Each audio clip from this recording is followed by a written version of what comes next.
Buenos días. Una lectura en el Salmo 73 para introducir el tema de esta mañana. Voy a leer en la versión que tengo de la Nueva Traducción. Dice así, el versículo 1 del Salmo 73 dice: En verdad Dios es bueno con Israel, con los de corazón puro.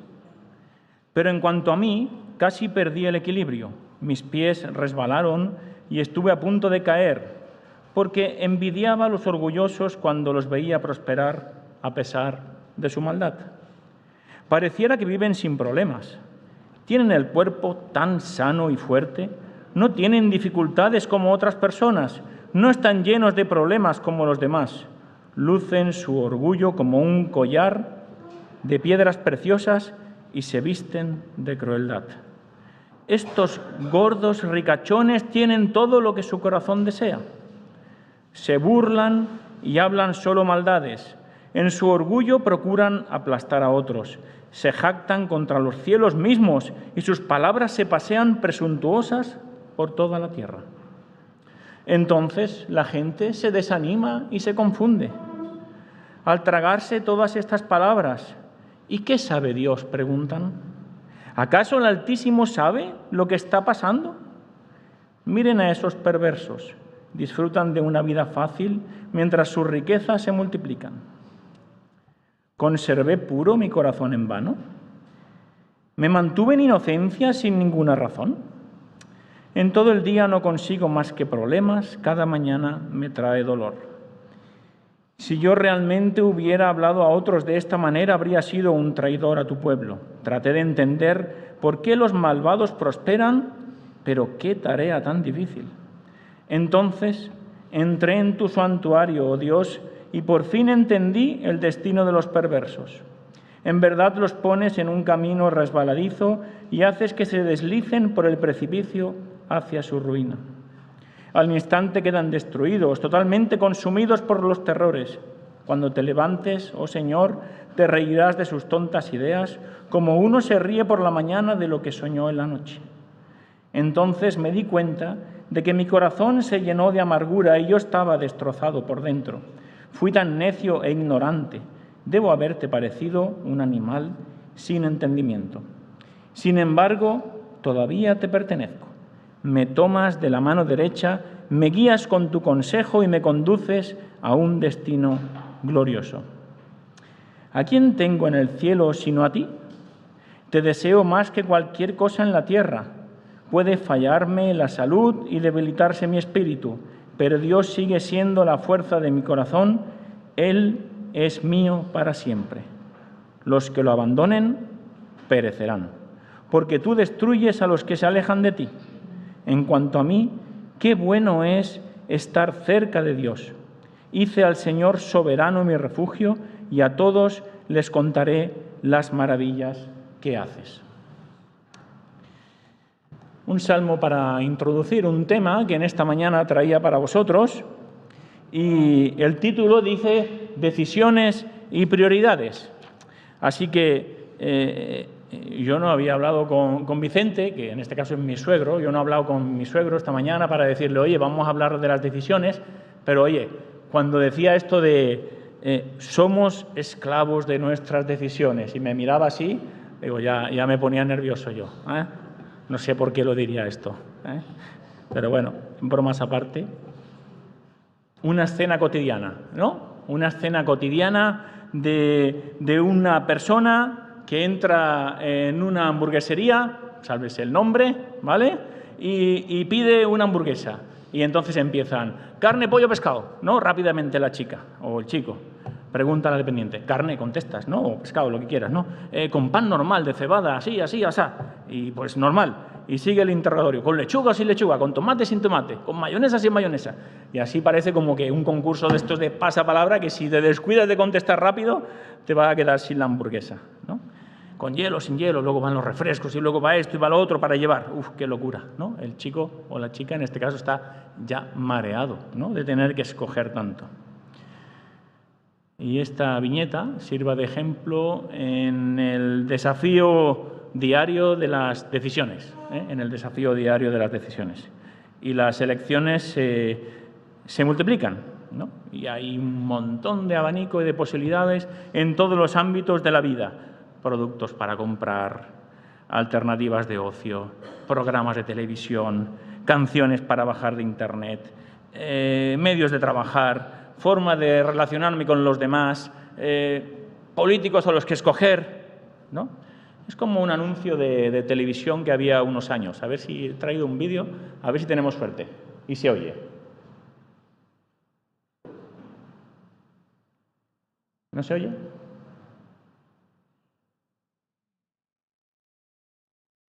¿No se oye, no? ¿No? ¿Volumen? Ah, que me espere.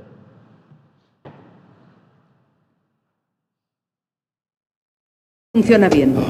He dicho cambiar. Gracias. Ya está.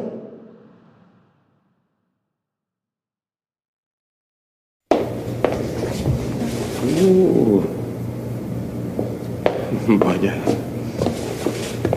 Yo lo he hecho bien. Hola. Sí, quiero cambiar. No funciona bien. He dicho cambiar. Gracias. Ya está. Ahora poner mal una lavadora no tiene perdón. Nueva serie IQ. La primera que te explica paso a paso cómo lavar tu ropa.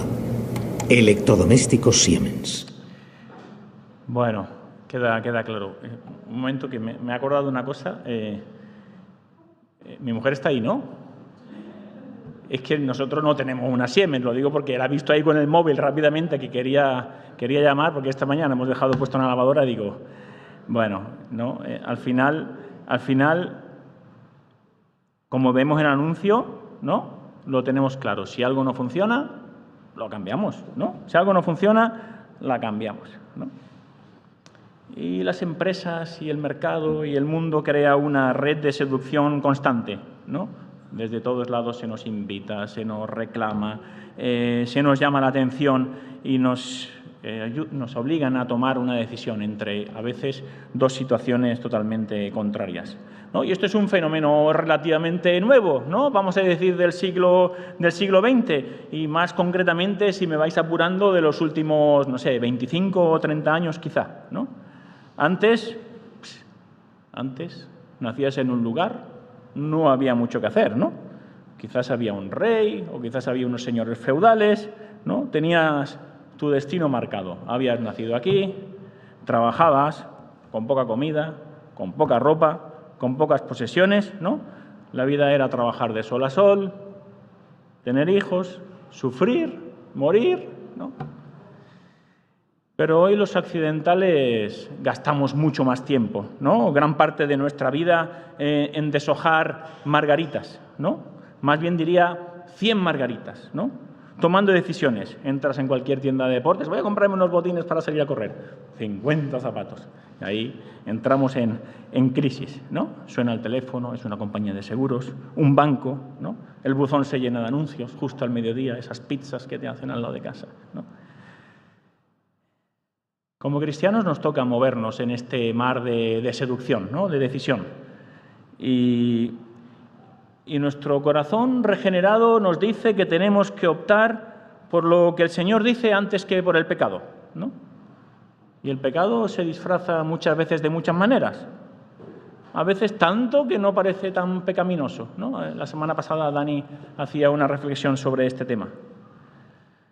Por otro lado, lo que es bueno, lo que es justo, lo que Dios quiere, ¿no?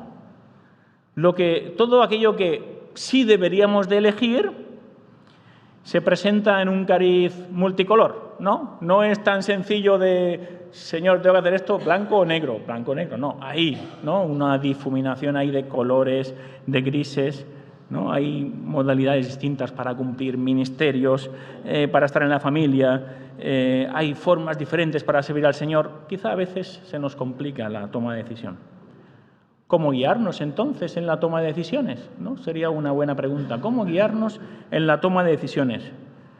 Antiguamente sacrificaba un animal ahí, ¿no? Le miraban ahí los higadillos y decían, esto tira por aquí y por allá, ¿no? O miraban los pozos ahí del fondo de la taza, o alguien echaba unos dados y decía, bueno, pues si sale un 4 es esto, y si sale un 7 es aquello, ¿no?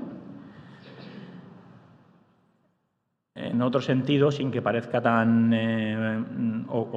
sin dejado al azar, también podríamos guiarnos por lo que parece más razonable, ¿no? O lo que nos apetece más, ¿no?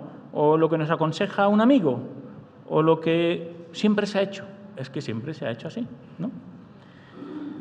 Si es una decisión pequeña, ¿no? Esto de por la mañana ponerme los calcetines negros o marrones, pues cualquier método puede servir. Oye, pues si sale un 2 negros y sale un 1 marrones, bueno, pues no pasa nada, ¿no? Yo tenía que ponerme esta mañana una camisa para venir aquí a ponerme delante y tenía mi momento de duda, ¿no? ¿Qué camisa me pongo? Bueno, acudo a mi oráculo, que tengo 3 mujeres en casa, y pregunto, oye, ¿qué camisa me pongo? Y así que entre las 3 me dicen lo que me tengo que poner, ¿no? Bueno, aparte de la broma, si se tratan de decisiones que sean realmente significativas, ¿no? Donde mucho está en juego, sí que urge acertar, ¿no? No importa si los calcetines son negros o marrones, que no sean blancos, ¿eh? Lo demás, no, urge acertar, urge acertar. Pasamos, por favor.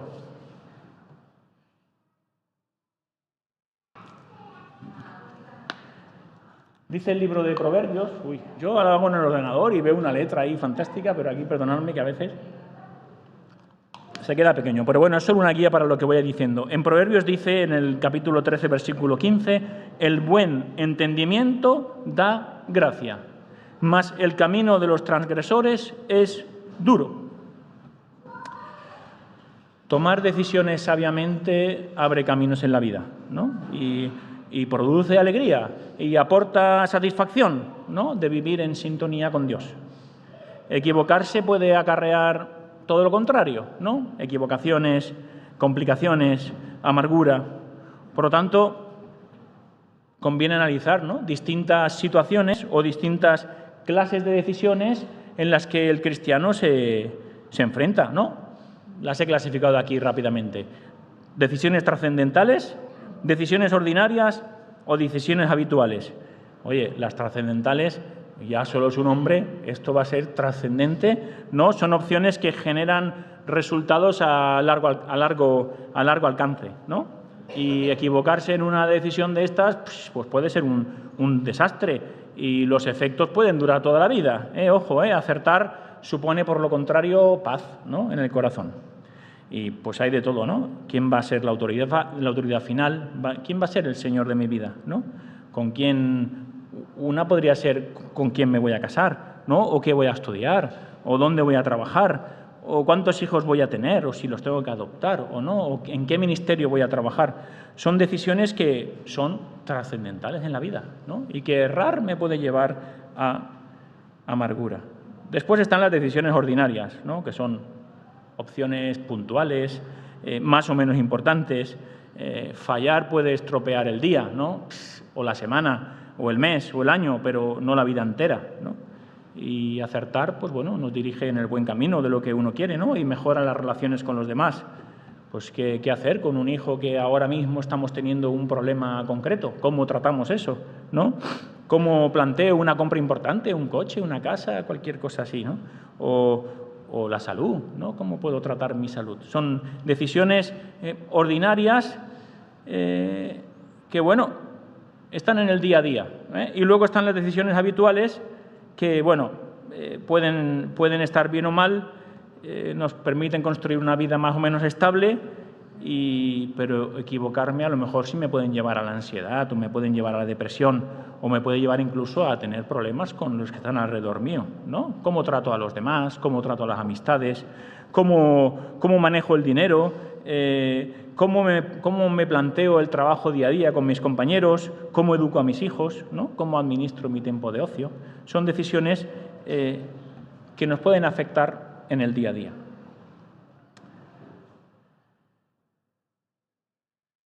Para cada decisión que uno debe de tomar, que se enfrenta ahí, oye, ¿qué vamos a hacer? ¿No?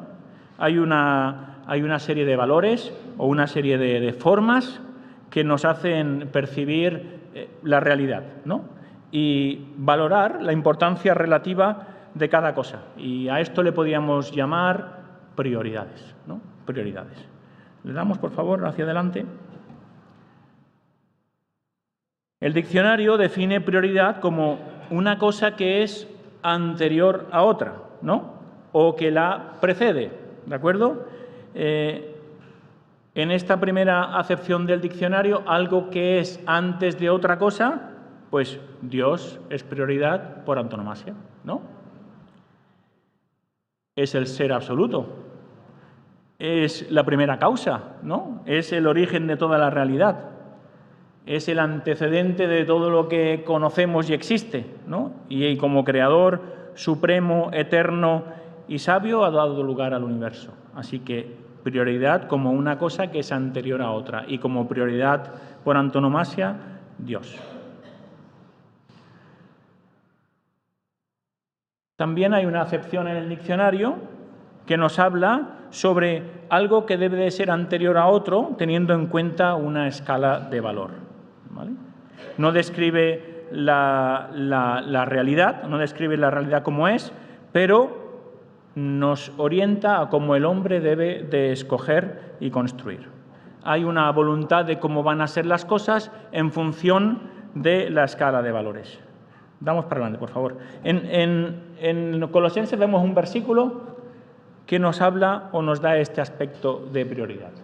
Dice, Colosenses 1:15, Él, ¿no? Jesucristo está hablando, Él, es la imagen del Dios invisible, primogénito de toda creación, porque en Él fueron creadas todas las cosas, y Él es antes de todas las cosas, y todas las cosas en Él subsisten, y es la cabeza del cuerpo, el que es el principio, el primogénito de entre los muertos, para que en todo tenga la preeminencia. Así que vemos, por un lado, que Jesucristo es prioridad, ¿no? Como creador y como sustentador de todo, ¿no? Y luego en la escala de valores vemos cómo Jesucristo será exaltado en el futuro, ¿no? Cuando Dios haya concluido su plan, Cristo debe de ser la prioridad en la vida del creyente, como dice el versículo, para que en todo tenga la preeminencia. A efectos prácticos, entonces, prioridad se puede decir que se trata del convencimiento de que ciertas cosas son o tienen mayor importancia que otras, o bien que las consecuencias de ellas serán más o menos importantes, ¿no? Si uno patina, y las recompensas mayores si uno acierta. Una prioridad es como una ventana, ¿no? A través de la cual contemplamos la realidad, ¿no? Nos ayuda. Oye, mi prioridad en la vida es esta, por lo tanto me muevo según la prioridad que tengo, ¿no? Me está dando una visión de lo que tengo por delante. La prioridad nos orienta en esa visión, ¿no? Nos ayuda a distinguir entre las ocupaciones que tenemos que hacer, ¿no? O que atender, y aquellas que tenemos que aparcar, y nos fija los límites, ¿no? Nos fija los límites, nuestras prioridades nos fijan los límites y sienta los criterios para luego tratar de escoger el mejor camino, ¿no? La prioridad de Jacob, lo que tenía ahí en mente era conseguir la bendición a toda costa, ¿no? Y eso le incita a engañar a su hermano, ¿no? A Isaac, ¿no? Para arrancar la bendición. Y la prioridad de Esaú, ¿cuál era la prioridad de Esaú, no? Y como quería sacar el mayor partido posible de este mundo, pues su prioridad era escoger el plato de lentejas antes que la primogenitura, ¿no? Pero bueno, la prioridad de Salomón, era gobernar al pueblo bien, ¿no? Si leéis la historia de Salomón. A pesar de su juventud, y como era su prioridad gobernar al pueblo bien, le mueve a pedir a Dios solo sabiduría. La prioridad de Daniel, de adorar a Dios 3 veces al día, le conduce a no someterse al edicto del rey Darío, ¿no? Y en un caso más extremo, la prioridad de Herodes, esa que tenía fija, esa que le hacía tomar decisiones, era mantener su prestigio. ¿Y qué pasó cuando tuvo que mantener su prestigio delante de sus amigos? Que a uno le cortaron la cabeza, ¿no? Su prioridad era mantener su prestigio y eso le llevó a tomar una decisión, en este caso, negativa para Juan. En cada caso, la prioridad, lo que uno pensaba que tenía que hacer, era anterior a la toma de decisión que tenía que hacer. Pero, ¿y en la vida de Jesucristo? Veamos unos ejemplos de cuáles eran las prioridades en la vida de Jesucristo que le llevaban a hacer ciertas cosas.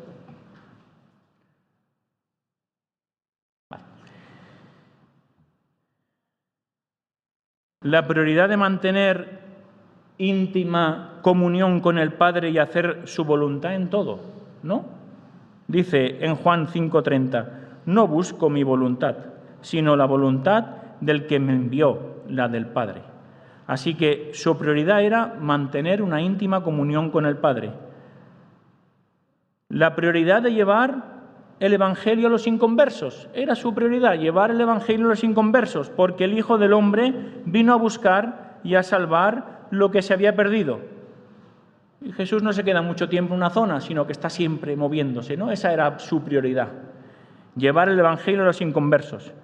Y antes de la cruz, su prioridad consiste en ir a los perdidos de Israel, ¿no? Y una vez que muere en la cruz, después de la cruz, manda a sus discípulos que su prioridad sea llevar el Evangelio a todo el mundo.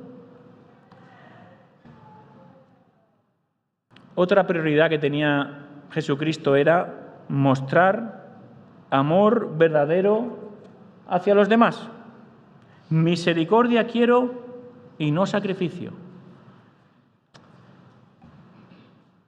En vez de plantear la justicia como un mero cumplimiento escrupuloso de mandamientos y prohibiciones, ¿no? Dice, misericordia quiero y no sacrificio, ¿no? No es tan importante, si me entendéis. Las reglas, cumplir las reglas. Misericordia quiero y no sacrificio. Y otra prioridad que tenía Jesús era de seguir avanzando hacia la cruz.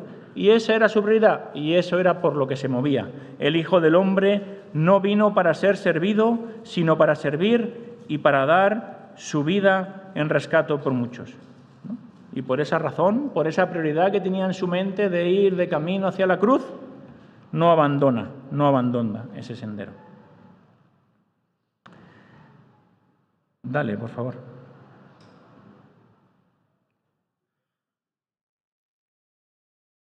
Vale. Para hacerlo rápido, ¿no? Para hacerlo en corto, que se suele decir, ¿no?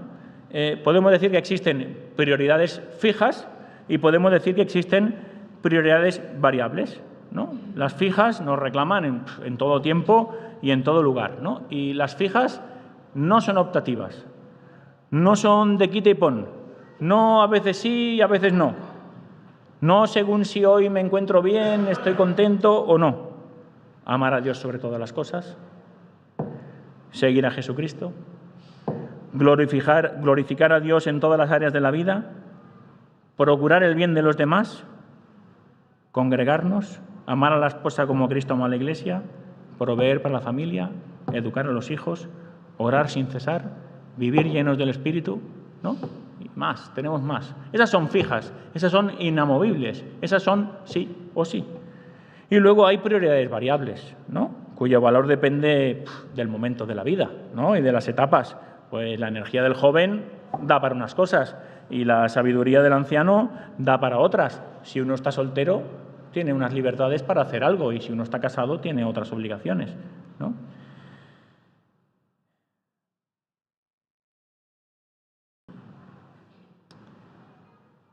Al abordar el tema de las prioridades, como creyentes, nos tendríamos que preguntar: ¿cómo se fijan las prioridades correctas para poder tomar decisiones acertadas? ¿Cómo discernir qué prioridades son fijas, inamovibles, pase lo que pase, y cuáles deben de considerarse variables, ¿no? según el contexto en el que estamos. ¿Podéis darle, por favor?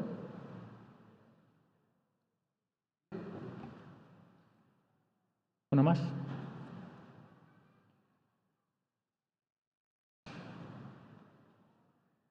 Como he dicho anteriormente, Dios es absolutamente prioridad, ¿no? Antes de nada, el creador, el fuente de toda la vida, autor, ¿no?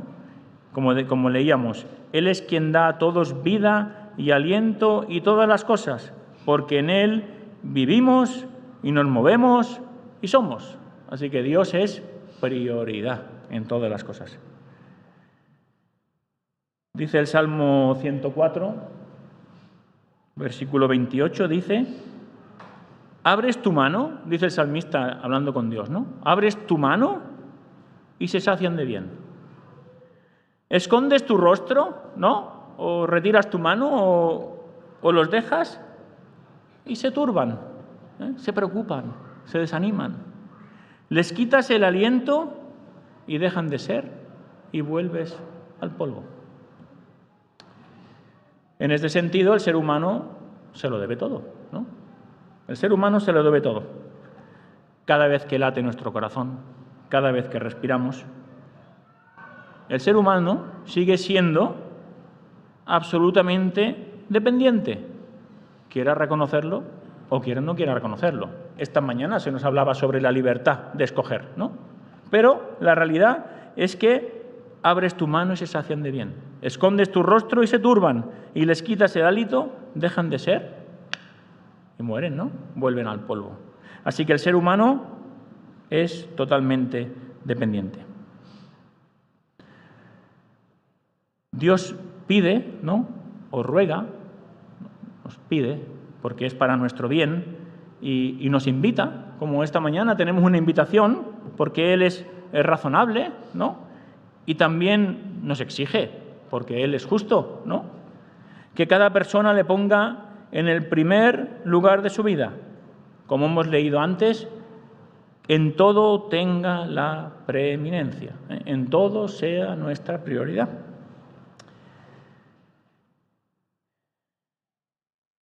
Algo así vimos que Dios habla con su pueblo a través de Jeremías capítulo 7, dice, 7:22, dice: porque no hablé yo con vuestros padres, ni nada les mandé acerca de holocaustos y de víctimas el día que los saqué de la tierra de Egipto. Mas esto les mandé diciendo: escuchad mi voz. Lo demás, los sacrificios, los rituales, sí, todo formaba parte de lo mismo o de algo, de un objetivo, de una visión, pero realmente dice: escuchad mi voz. Es como si dijera: no os fijéis en esa lista larga de mandamientos y de prohibiciones que parece que son una carga a veces, sino ponedme simplemente en primer lugar, escuchad mi voz. Esto de ponedme siempre en primer lugar, ¿no? Lo vemos también cuando Jesús destaca cuál es el gran mandamiento de la ley, ¿no? Y también hace un par de semanas se nos habló de esto. No voy a preguntar por si alguno no vino hace un par de semanas, pero nos decían: amarás al Señor tu Dios con todo tu corazón y con toda tu alma y con toda tu mente, ¿no? Y en otra ocasión el Señor Jesús, además de hablar sobre este primer mandamiento, nos dice en Mateo: buscad primeramente el reino de Dios y su justicia, y todas estas cosas os serán añadidas. Y por si no teníamos poco con Dios, con Jesús, cómo nos marca las prioridades, vemos el sentir de Pablo, ¿no? Cuando dice: para mí el vivir es Cristo, ¿no? El sentir de Pablo. Y el sentir de Pedro, cuando dice: a quien amáis sin haberle visto, en quien creyendo, aunque ahora no lo veáis, os alegráis, ¿no? Hay personas en la Biblia que reciben una aprobación especial por parte de Dios, ¿no? Como Abraham, que se le dice mi amigo, ¿no? O David, que se le dice, es un varón conforme a mi corazón. O a Job, que dice, no hay otro como él en toda la tierra. O a Daniel, que se le dice el muy amado. O a Moisés, que habló cara a cara. Y la voz del cielo, si me permitís, resume todos estos elogios, ¿no? Juntos, vamos a decir, cuando habla de Jesucristo y dice, este es mi Hijo amado, en quien tengo complacencia. Se supone porque todas estas personas han conseguido darle al Señor el lugar que le corresponde en su vida, ¿no? Le han hecho prioridad. Pasamos, por favor. Dice en Proverbios 1:7, el principio de la sabiduría es el temor de Jehová. Podríamos hacer una traducción rápida que dice, dar prioridad a Dios aclara la mente del cristiano, ¿no? Plantear que Dios sea el punto de referencia para la toma de nuestras decisiones en la vida responde a su deseo divino, ¿no? Él quiere que sea nuestro punto de referencia para la toma de decisiones, ¿no?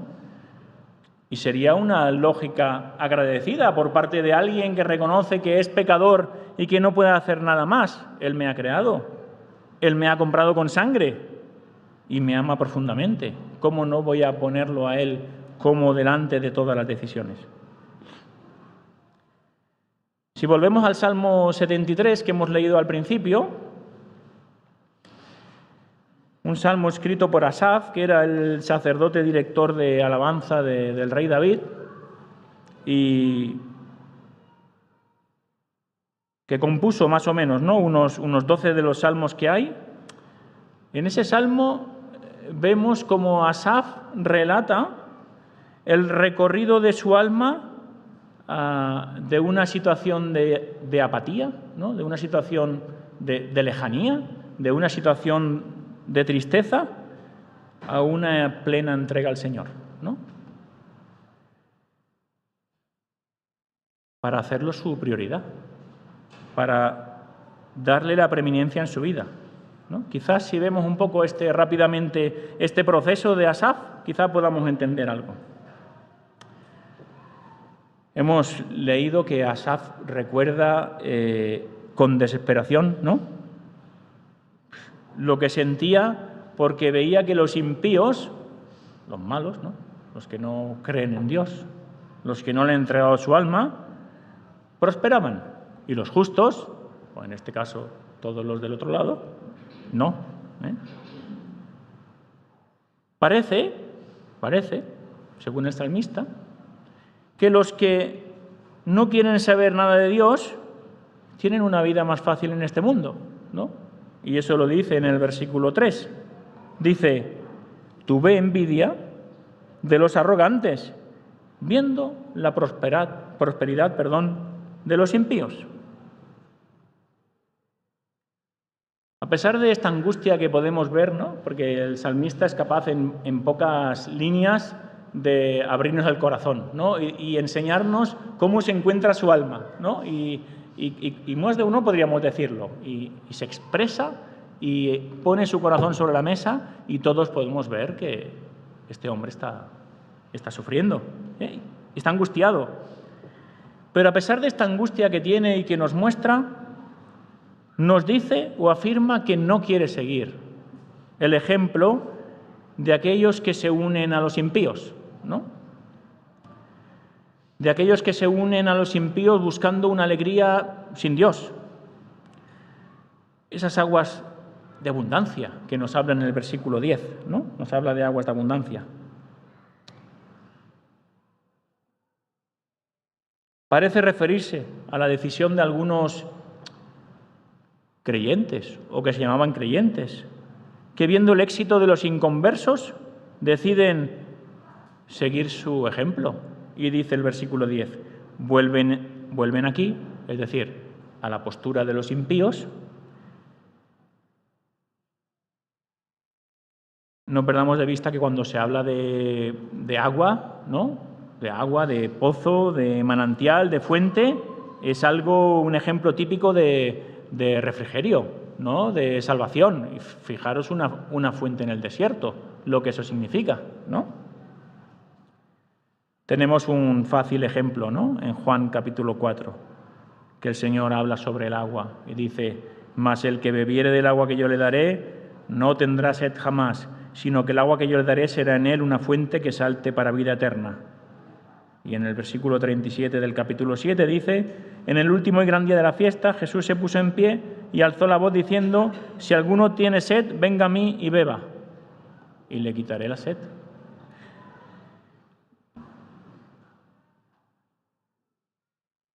Por lo tanto, vemos que se puede encontrar fuentes, ¿no? En el desierto, fuentes en el mundo, sin la salvación que viene a través de Cristo. Dice: pero volverán a tener sed, ¿no? El que no beba del agua que yo le daré, volverá a tener sed. Además, nos hace una reflexión el salmista que dice: oye, si yo volviera de donde estoy, porque me parece que a los impíos les va muy bien, y vuelvo donde ellos están, ¿no? En el versículo 15 dice: si además optara por esto, de volver con los impíos, perjudicaría a mis hermanos en la fe, a la generación de tus hijos engañaría, ¿no? Que también sería un buen punto para reflexionar, ¿no?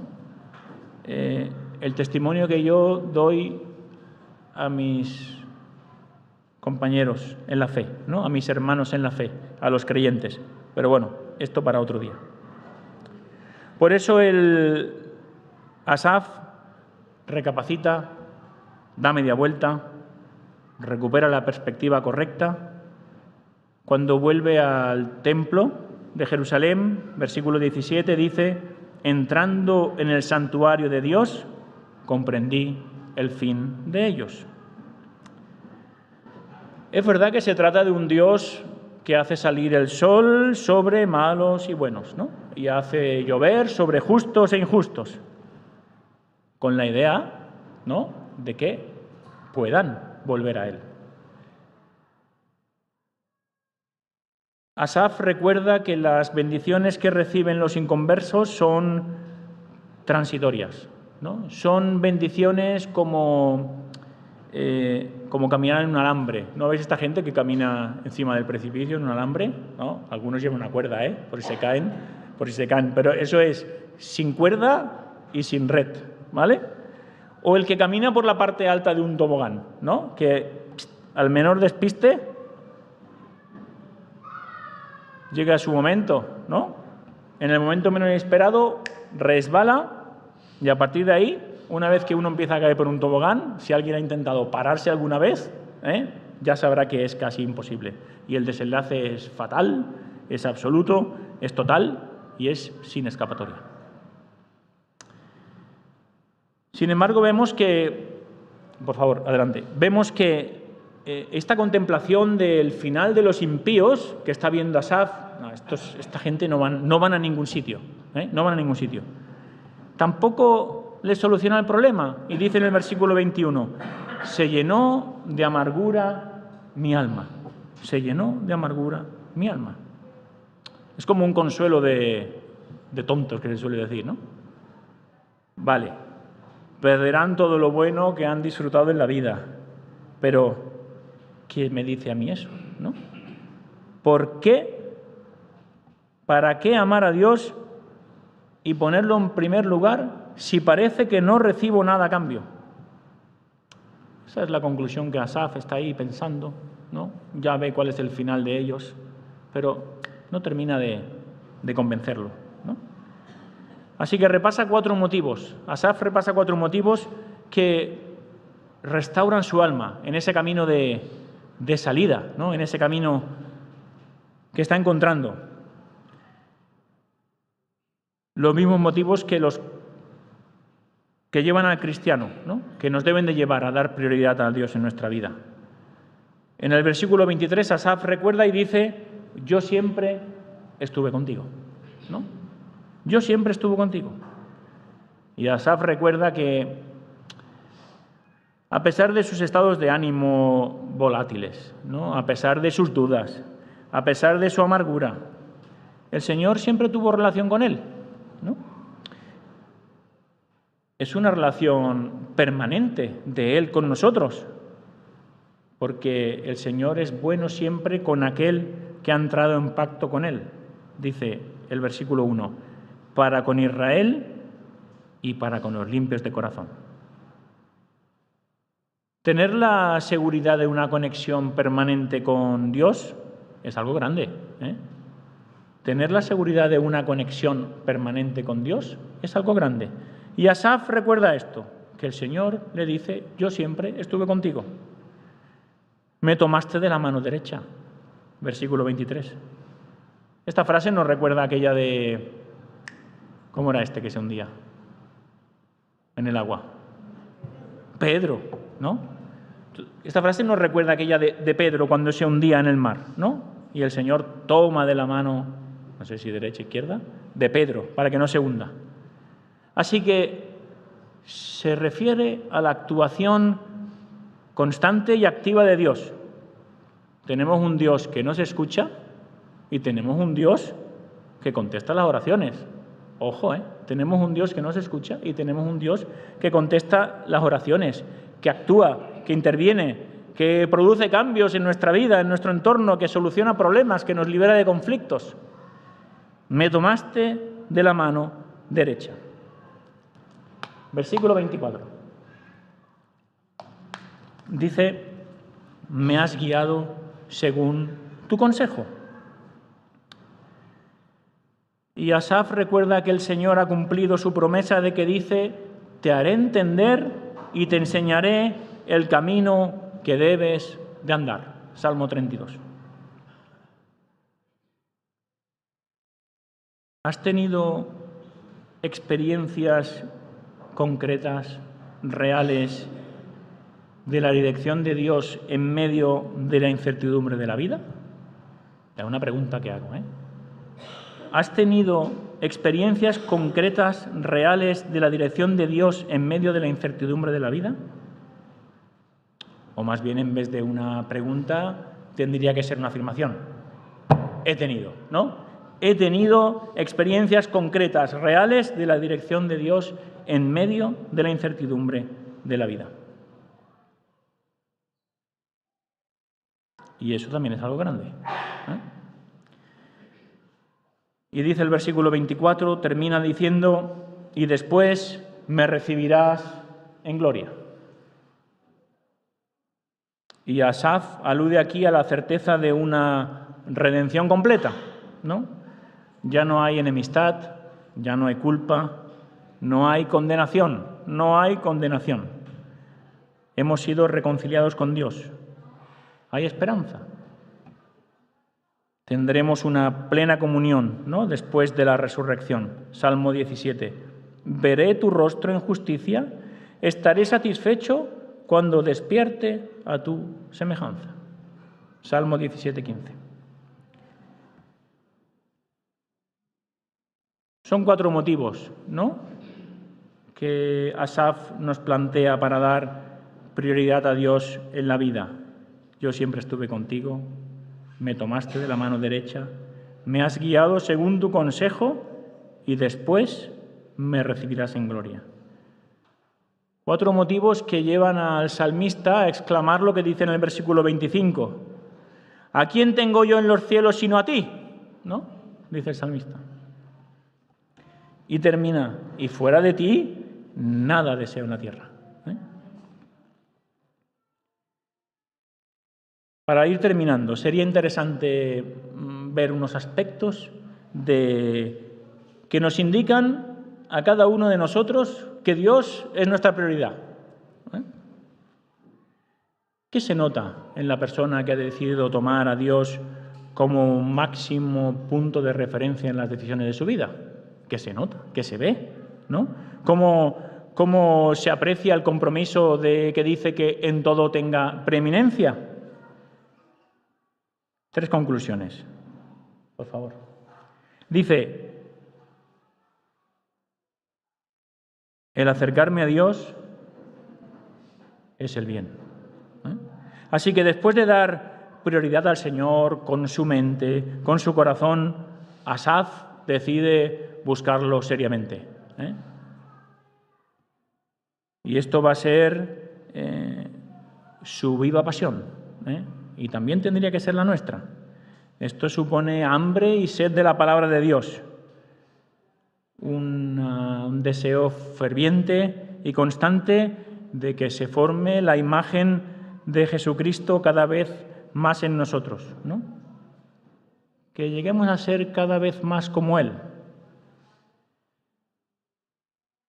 Dice, he puesto en Jehová el Señor mi esperanza. Y esto significa una decisión de llevarle todas nuestras cargas de nuestra vida, ¿no? De nuestra existencia, de derramar nuestro corazón delante del Señor. Implica el compromiso de agradarle en todo, en nuestros asuntos laborales, en nuestros asuntos familiares, y vivir contando con su presencia en todo momento. Y en Hebreos nos dice, mantengámonos firme sin fluctuar la profesión de nuestra esperanza. Y termina la tercera conclusión diciendo, para contar todas tus obras. El tercer aspecto, ¿no?, de cómo se ve que una persona ha puesto a Dios como su primer prioridad. Y se refiere de nuestro compromiso hacia afuera, ¿no? El anterior, esto de poner en Jehová mi esperanza, está muy bien, pero es para mí, ¿no? Es para mí, ¿no? Pero, y hacia afuera, para contar a todos tus obras.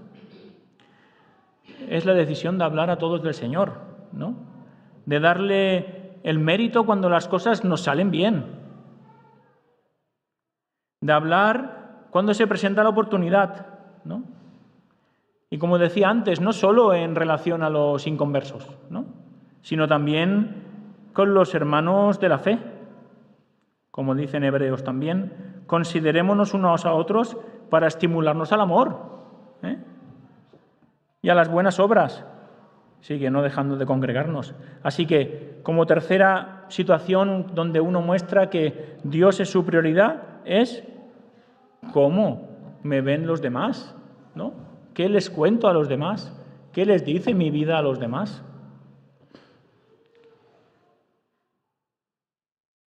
Para terminar, os quería dejar con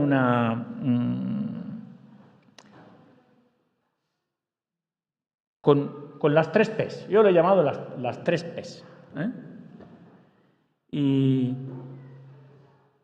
la decisión de dar prioridad a Dios en nuestra vida es algo que concierne a nuestra mente, ¿no? Ya que hay razones sólidas para decidir que Dios puede ser prioridad en nuestra vida. Y es algo que concierne a nuestros sentimientos, ¿no? Debe de sacudir nuestro corazón, no nos puede dejar estar quietos. Y es algo que concierne a nuestra voluntad, ¿no? Ha de dar lugar a cierta toma de decisiones prácticas, ¿no? Así que poner a Dios como prioridad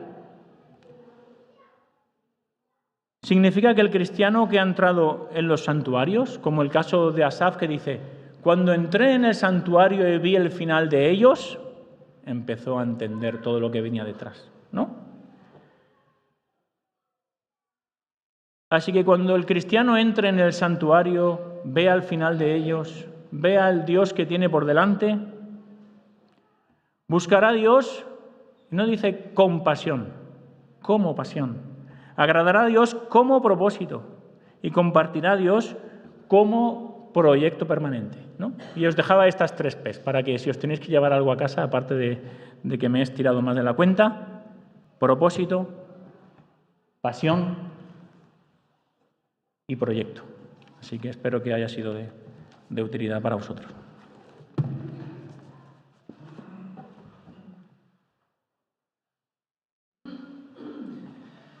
Muchísimas gracias, Amar, por esta predicación de la prioridad. Y eso, como decía al final, que seamos firmes, que tengamos esas 3 P, que me ha gustado mucho, lo de pasión, propósito y proyecto. Es práctico, IP de práctico, la cuarta, y nada. Vamos a despedirnos con una oración. Señor, muchísimas gracias porque tú nos has permitido estar aquí, Señor. Queremos que sigas dando fuerza, que sigas dándonos ilusión, que nos sigas dando pasión por ti, Señor. Y que nos demos cuenta que sin ti no valemos para nada, no hacemos para nada, y que al final vamos a ser tristes, vamos a ser inútiles y no vamos a tener tu recompensa. Por eso, Señor, queremos que tú nos ayudes en el resto de la semana, nos ilumines, nos dé fuerza y que tengamos esa prioridad tuya, Señor, de tenerte así a ti siempre delante. Por eso te lo pedimos todo en el nombre del Señor Jesucristo. Amén.